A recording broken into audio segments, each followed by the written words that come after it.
High family, তোমরা সবাই কেমন আছো?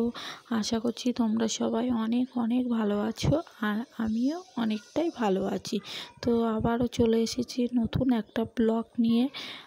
তো চলো তোমরা আমার সঙ্গে থাকো আর দেখতে থাকো আমার এই ব্লগটা। তোমাদেরকে আগের ব্লগে তো বলেছি যে পুরো নবদ্বীপ ধামটা তোমাদেরকে ঘুরে দেখাবো। তো তোমাদেরকে এখন আমরা সেটাই দেখাবো, ঠিক আছে? তো দেখতে থাকো। এবার আমরা যাব একটা নিরামিষ হোটেলে, কারণ এইখানেই সব আছে। ওখানে গিয়ে কিছু নিরামিষ খাওয়া দাওয়া করব, আর তারপরে একটা টোটো ভাড়া করব। ভাড়া করে সবাই মিলে তাতে করে পুরো নবদ্বীপ ধামটা ঘুরে দেখব। আর কি বলবো তোমাদের, কি রৌদ্র, প্রচণ্ড গরম লাগছে আজকে, জানো না তাই। কিন্তু ওই যে ঠাকুর দেখবো, ওর একটা আনন্দতে তা কিছুই এতটা মনে হচ্ছে না। তারপরে দেখতে পাচ্ছ যে আমরা টোটোটা ভাড়া করে নিয়েছি, আর টোটোতে উঠেও গেছি। তো সর্বপ্রথমে এলাম আমরা গুপ্ত বৃন্দাবনে। তো দেখতে পাচ্ছ এটা পুরোনো দিনের যেগুলো থাকে বইতে লেখা, সেইগুলোই এখানে এক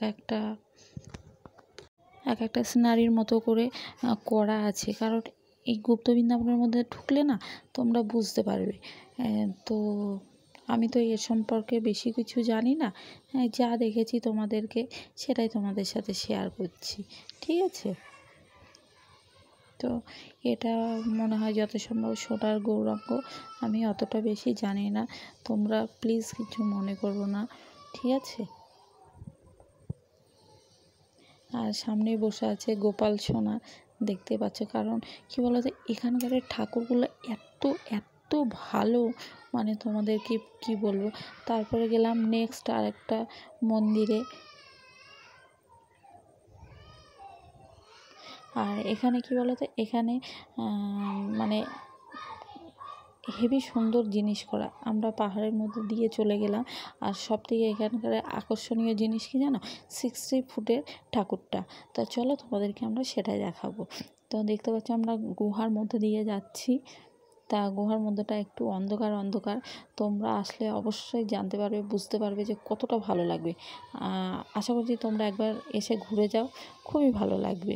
আমার তো প্রচণ্ডই ভালো লেগেছে। তারপর দেখতে পাচ্ছ মা সোনু সামনে যাচ্ছে, আর এখানে জলের মধ্যে দিয়ে না অনেকগুলো ঠাকুরের সিনারি করে দেওয়া আছে, ঠিক আছে? আর এটা হচ্ছে 60 ফুটের ঠাকুর। এটা যত সম্ভব গৌরাঙ্গ, আমি সঠিক জানি না, ঠিক আছে? আশা করছি। তো প্রচণ্ড ভালো লাগছে। আর এই গার্ডেনটা না এত সুন্দর করে করা আছে, মানে কি বলবো তোমাদেরকে, তোমরা দেখতে থাকো তাহলেই বুঝতে পারবে। আর এখানে কৃষ্ণ ঠাকুর তাদের সখীদের নিয়ে নৃত্য করছে, সেই সিনারিটা করা আছে, দেখতে পাচ্ছ। তোমাদের কার কার ভালো লাগছে অবশ্যই কমেন্ট করে তোমরা জানাবে, আর কে কে এখানে এসেছো সেটাও জানাবে, ঠিক আছে? আর দেখতে পাচ্ছ সোনু সেই তো বাড়ির মতো শুধু দুষ্টুমি আর দুষ্টুমি, এখানে এসেও সেই একই দুষ্টুমি শুরু করে দিয়েছে। আর দেখতে পাচ্ছ এখানে সমস্ত মূর্তিগুলো এত সুন্দর করে করা, মানে তোমাদেরকে কি বলে বোঝাবো। মানে একবার আসলে মনে হবে না যে এখান থেকে আর বাড়িতে যাই, এত সুন্দর করে করা আছে, ঠিক আছে?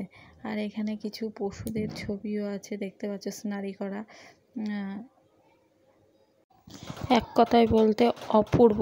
আসলে যাদের মন খারাপ, মনে ভীষণই দুঃখ, তারা অবশ্যই আসতে পারো এই জায়গাতে।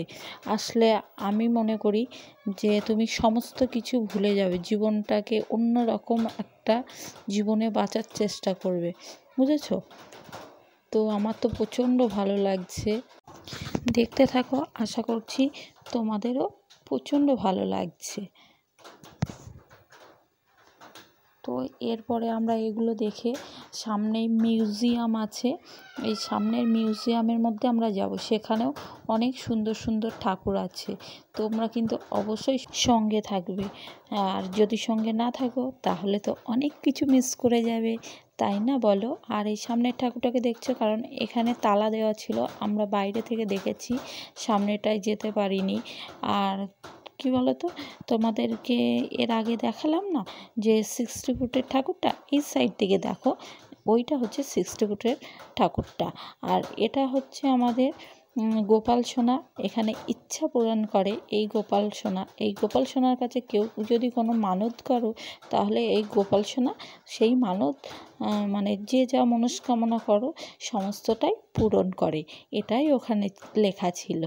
তা তোমাদের যদি কারোর ইচ্ছা থাকে তাহলে অবশ্যই এসে এই গোপাল সোনার কাছে তোমরা মানত করতে পারো। আশা করছি গোপাল সোনা তোমাদের মনের ইচ্ছাগুলো সব পূরণ করবে, বুঝেছো?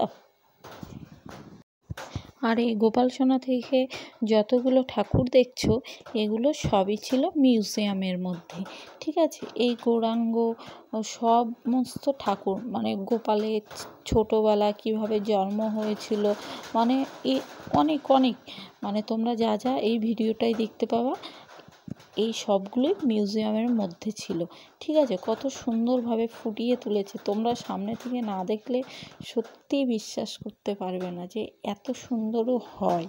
মানে আমি তো ফার্স্ট টাইম দেখছি, আমার তো প্রচণ্ড সুন্দর লেগেছে। দেখো, দাপর যুগের লীলা থেকে শুরু করে সমস্ত কিছুই এখানে স্নারি করে দেখানো হয়েছে। এই ঠাকুরটা হচ্ছে জগন্নাথ ঠাকুর পুরীর। আর এখানে সমস্ত এক একটা সেটে সেটে করা আছে, জানো তো? মানে প্রচণ্ড ভালো লাগছিল।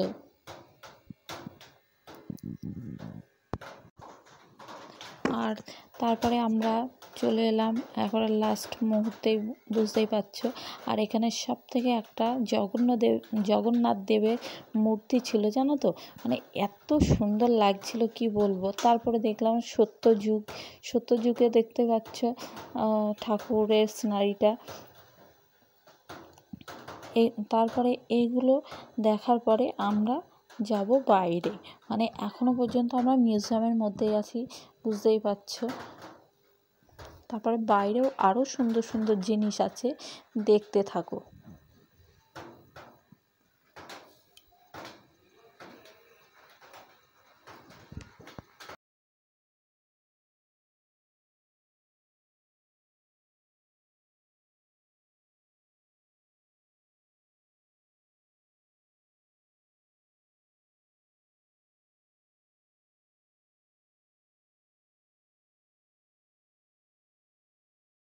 এবার চলে এলাম বাইরে। আর বাইরে এসে দেখো এখানেও আরও সুন্দর জিনিস আছে। পাহাড়ের ওপরে দেখো মহাদেব বসে আছে এবং কেদারনাথটা করা আছে। তারপরে গোপাল সোনা কীভাবে জন্মগ্রহণ করার পরে বাসুদেব তাকে মানে নদী পার হয়ে গেছিলো, সেই দৃশ্যটাও এখানে দেখানো হয়েছে। এক কথায় মানে অপূর্ব, ঠিক আছে? তো চলো আমরা আবার নেক্সট একটা মন্দিরে যাব। তো আমার ব্লগটা যদি তোমাদের ভালো লেগে থাকে তো অবশ্যই আমার চ্যানেলটাকে সাবস্ক্রাইব করবে আর পাশে থাকবে। দেখা হচ্ছে নেক্সট ব্লগে। টাটা, হরে কৃষ্ণা।